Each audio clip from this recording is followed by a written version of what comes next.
Thank you. Good morning, ladies and gentlemen. We talk about freedom as some sort of absolute. It's not. It's relative. It develops both as a concept and as a reality. And I think I'm free now. I come from the UK. I have a European citizen's passport. I'm about as free as anyone in this world can be, but I'm not entirely free.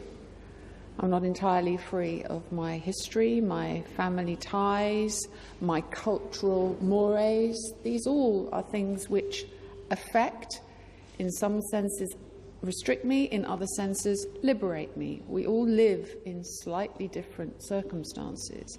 And when I look at the experiences and the circumstances of so many of you, when I look at the pictures of those who have died, and I look at the faces of those who have survived, I recognise that my experience is pretty limited.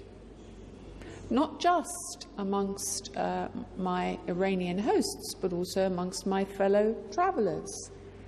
We have Iveta from a part of Europe which, until just over 20 years ago, was also under a totalitarian dictatorship. These things are recent for so many of us. So we all come from slightly different perspectives and slightly different places. But my perspective, the reason I make that point is just so you know how complacent I am as a Brit about my freedom, because I take it for granted, absolutely. I take it for granted that I can say anything politically that I want to say, so long as it's not inciting hatred against somebody else. So where do I find myself now? Well, I find myself in a world that looks to me like it's changing. And one of the catalysts for that change is, and I thank Linda for what she just said, because it so very nicely gives the beginning to what I wanted to say. We live in a world where there are people looking around for excuses to hate, for reasons to build barriers. Why do they want to do that? That really is the big question. What is their motivation? I think it's power, in the same way as that's the motivation of the mullahs in Iran, is power, control, and repression. And that's why, dear hosts, you have an even bigger task. You've got a big enough task taking back your country and giving your people back their freedom. But you have an even bigger task, because you have a huge responsibility to show countries like mine that women in Islam have a place.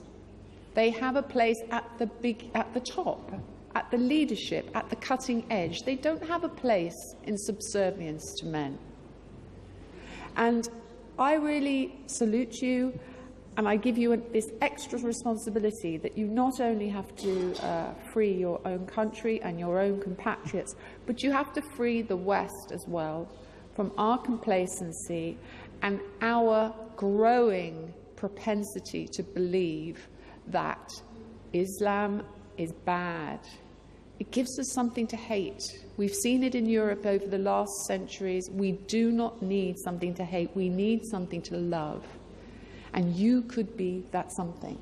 So I would hope, and I'm not proud of the way my country has treated your organisation, but I would hope to be able to leave here today, to work with others that I've met, to try and make sure that we send that message very clearly, and that you ladies have a huge responsibility, but I and many others are going to be here to support you.